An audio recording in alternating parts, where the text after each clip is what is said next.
नमस्कार, मैं हूं अनिकेत सिंह और आप देख रहे हैं न्यूज स्पेशल। न्यूज स्पेशल में हम बात करेंगे झारखंड के घाटशिला में होने वाले उपचुनाव को लेकर के। दरअसल उपचुनाव की तारीखों का ऐलान भले ना हुआ हो, लेकिन कांग्रेस ने गठबंधन धर्म का पालन करते हुए तारीखों की घोषणा से पहले ही जेएमएम को समर्थन का पत्र जारी कर दिया है। ऐसे में वहां से कांग्रेस के पूर्व विधायक रहे और पूर्व प्रदेश अध्यक्ष का दर्द भी सामने आया है। दरअसल प्रदीप बालमोचू ने पार्टी पर जल्दबाजी में फैसला करने का आरोप लगाते हुए इसकी शिकायत दिल्ली आलाकमान से भी करने की बात कही है।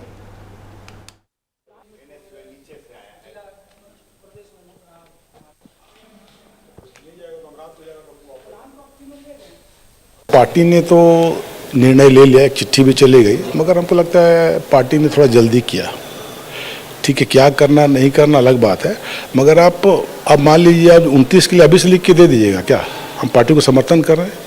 अभी तो पार्टी मैंने चुनाव डिक्लेयर भी नहीं हुआ है, मेरा सिर्फ इतना ही मानना है। हमने कहा भी जाएंगे प्रदेश एआईसीसी में जाएंगे तो प्रभारी ने हम लोग बजा के बातचीत करेंगे क्या है नहीं, अपनी बातों को रखेंगे।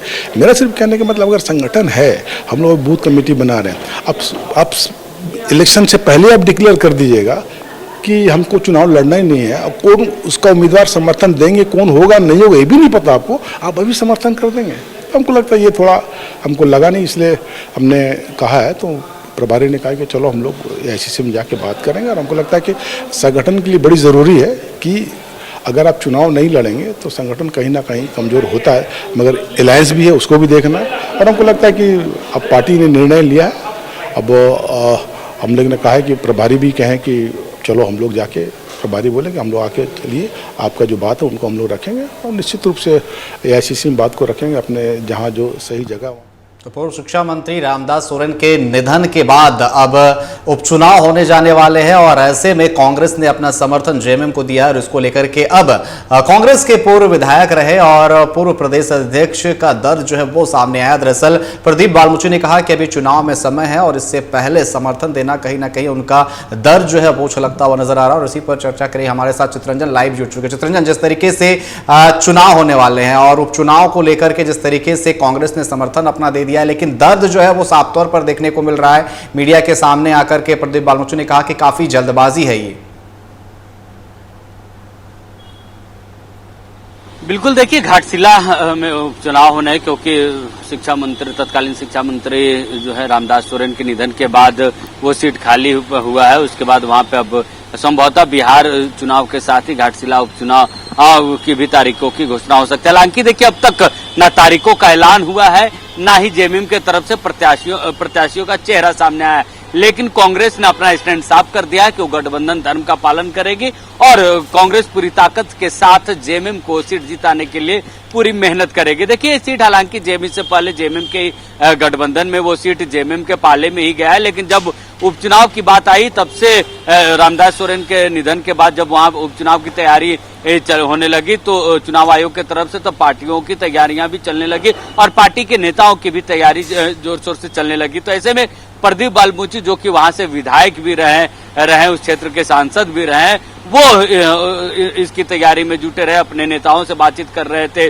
वो दिल्ली भी गए थे कि पार्टी आलाकमान बात करे गठबंधन की पार्टियों से और वो सीट कांग्रेस के पाले में आ जाए ताकि कांग्रेस का उम्मीदवार वहां से हो और कांग्रेस के उम्मीदवार के तौर पे प्रदीप बालमोचू जो है वो अपने बहुत मजबूती के साथ अपनी पेशी कर रहे थे, तो उम्मीदवारी पेश कर रहे थे।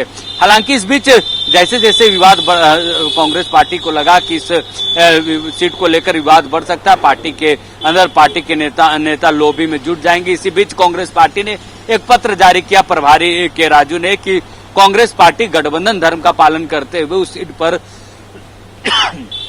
माफ कीजिएगा झारखंड मुक्ति मोर्चा का समर्थन करती है। हालांकि झारखंड मुक्ति मोर्चा के तरफ से अब तक किसी प्रत्याशी का चेहरा सामने नहीं आया। हालांकि जो है उनके रामदास सोरेन के बेटे का नाम सामने जरूर आ रहा है कि उनके बेटे ही चुनाव लड़ेंगे, क्योंकि उपचुनाव में जो अब तक के जेएमएम का जो हिस्ट्री रहा है, पिछले बार भी उपचुनाव हुए तो या कांग्रेस की बात कर ले तो हमेशा उसी परिवार से के लोगों को ही जेएमएम ने टिकट दिया और पार्टी जीती भी है, तो इस बार भी उसी फॉर्मूले से पार्टी चलेगी। हालांकि देखिए जो प्रदीप बाल मूचू है वो जरूर जो है उस सीट को लेकर अपनी दावेदारी कर रहे हैं, लेकिन आज उन्होंने कहा भी, अपनी नाराजगी भी व्यक्त की और कहा कि इस बात को लेकर जो है वो पार्टी आलाकमान से, दिल्ली आलाकमान से जल्द मुलाकात करेंगे और उनके मुलाकात के वक्त उन प्रभारी के राजू भी रहेंगे, क्योंकि पार्टी ने इतनी जल्दबाजी में फैसला लिया। ऐसे में उन सीटों पर भी पार्टी कमजोर होगी जिन सीटों पर दूसरे दलों के गठबंधन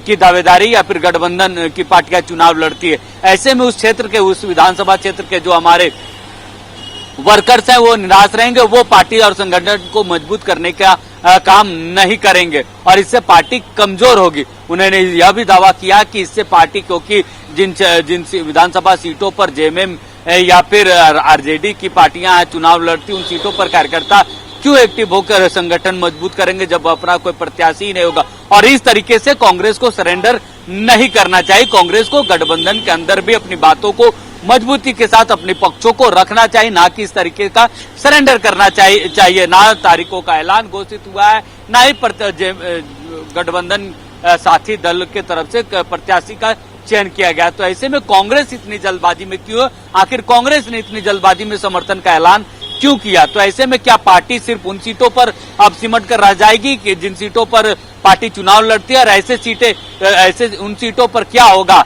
हालांकि देखिए प्रदीप बाल मूचू ने इशारों में यह भी कहा कि उनके पूरे बयान को आप सुनेंगे कि अब तो अभी गठबंधन चल रहे हैं अगर गठबंधन, क्योंकि देखिए उन्होंने यह भी कहा कि 2029 में क्या होगा, 2029 में आप किन सीटों पर चुनाव लड़ेंगे, कितने सीटों पर चुनाव लड़ेंगे, इसका फैसला आप अभी नहीं कर सकते।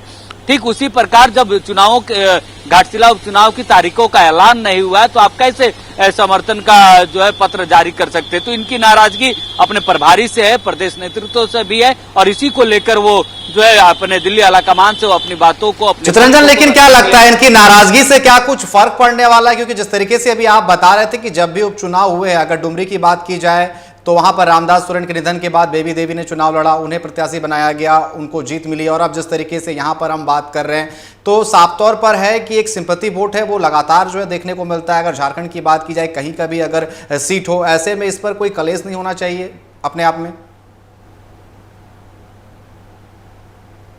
देखिए जगन्नाथ महतो के निधन के बाद उनकी पत्नी बेबी देवी वहां से चुनाव लड़ती है, उसके बाद उपचुनाव वो जीते। हालांकि जब 2024 में चुनाव हुए तो उसमें उनको हार मिली, लेकिन देखिए जब भी इस तरीके के हफीजुल हसन जो है हाजी हुसैन अंसारी साहब के निधन के बाद वो चुनाव लड़े, वो चुनाव जीत गए। और देखिए हालांकि इन सब में आपने देखा होगा कि एक चीज कॉमन रहा झारखंड मुक्ति मोर्चा के तरफ से कि वो अपने कैंडिडेट को एज अ मंत्री रिप्रेजेंट किया गया उपचुनाव में। चाहे हफीजुल हसन की बात कर ले, बेबी देवी की बात कर ले, तो देखिए रामदास सोरेन के बेटे को भी, पुरुष सोरेन को भी जो है वो मंत्री बनाकर ही मैदान पर जेएमएम झारखंड मुक्ति मोर्चा उतार सकती है और इसको लेकर तैयारियां भी चल रही। बहुत जल्द उनकी मंत्री की भी ताजपेशी की जाएगी। तो देखिए इसी चीज का उन्होंने जिक्र किया, प्रदीप बाल मूचू ने जिक्र किया कि गठबंधन में जो है गठबंधन में भी आपस में सीटों पर जो है अपनी दावेदारी करनी चाहिए ताकि पार्टी मजबूत होगी। लेकिन अगर ऐसे पार्टी अगर सीटें छोड़ेंगी या फिर इन सीटों पर सरेंडर करते जाएगी तो आने वाले दिनों में पार्टी उन सीटों पर सांगठनिक कमजोर पार्टी होती जाएगी। और देखिए और एक बात उन्होंने कहा कि 2029 या फिर जब भी चुनाव होते तो जब चुनाव नजदीक आते हैं तब जाके सीटों का बंटवारा होता है या फिर सीटें क्लियर होती है, लेकिन इतने पहले सीटों से अपनी दावेदारी छोड़ देना या फिर उस सीट पर दावेदारी ही नहीं करना कहीं न कहीं सांगठनिक कमजोरी को दिखाती है। और इसी चीज को लेकर वो दिल्ली आलाकमान से भी मुलाकात करेंगे और अपनी बातों को रखेंगे। और जहां तक उन्होंने कहा कि क्योंकि देखिए प्रदीप बाल मूचू इतनी मजबूती के साथ अपनी दावेदारी इसलिए भी कर रहे हैं क्योंकि वहां से वो 3 बार विधायक भी रह चुके हैं। और इससे पहले जब गठबंधन झारखंड मुक्ति मोर्चा और कांग्रेस के बीच गठबंधन नहीं हुआ था तब वो प्रदीप बाल मूचू ही वहां से चुनाव लड़ते आए। और देखिए गठबंधन के कारण ही प्रदीप बाल मूचू हाल के दिनों 2019 के चुनाव के वक्त जो है जब झारखंड मुक्ति मोर्चा के पास यह सीट गई थी तो कांग्रेस का दामन उन्होंने छोड़ा था, कांग्रेस को छोड़ वो आजसू का दामन उन्होंने थामा था और आजसू से चुनाव वो लड़े थे। हालांकि चुनाव वो हार गए थे, इसके बाद जो है वो फिर चुनाव हारने के बाद वो वापस कांग्रेस में उनकी वापसी हुई है। तो ऐसे में देखिए, प्रदीप बालमुचु को एक बार फिर से उम्मीद जगी थी जब रामदास सोरेन का निधन हुआ था कि पार्टी जब उपचुनाव होगा तो पार्टी मजबूती के साथ इस सीट पर अपना दावा करेगी। लेकिन जब सीट पर पार्टी ने दावा नहीं किया बल्कि जेएमएम के पास सरेंडर की, तो पार्टी पर अपनी नाराजगी उन्होंने अपनी बातों को रखा है।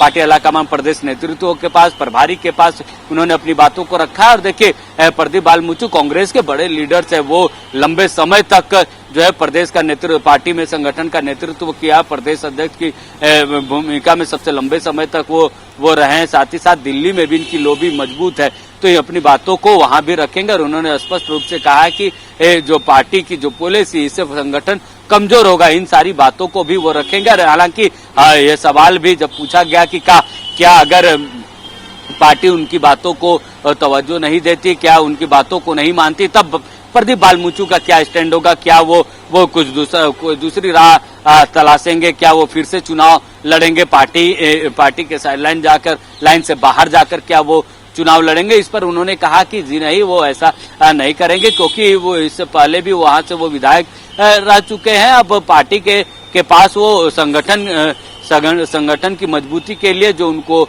अच्छा लगता है, वो अपनी बातों को, अपनी समस्याओं को रखेंगे। निर्णय आलाकमान को करना है कि आलाकमान कैसे पार्टी को, संगठन को झारखंड में मजबूत दिलाती है। जी बिल्कुल, अब ये देखने वाली बात होगी कि जिस तरीके से प्रदीप बालमुचु ने जो आपत्ति जताई है, इस पर कांग्रेस का क्या कुछ कहना है। लेकिन फिलहाल आपका हमारे साथ जुड़ने के लिए और तमाम चर्चा करने के लिए बहुत बहुत धन्यवाद। तो बात कर रहे थे हम घाटशिला उपचुनाव को लेकर के। अभी चुनाव के तारीखों का ऐलान नहीं किया गया, लेकिन कांग्रेस ने समर्थन जता दिया है और साफ तौर पर है कि रामदास सोरेन के जो पुत्र है वही वहां से चुनाव लड़ेंगे। ऐसे में प्रदीप बालमुचु ने जो है आपत्ति जताई है। उनका यही कहना है कि अभी चुनाव के तारीखों का ऐलान नहीं किया गया है और ऐसे में पहले ही कांग्रेस ने सरेंडर कर दिया है और समर्थन जो है वो जेएमएम को दे दिया। इसको लेकर के उन्होंने आपत्ति जताई है।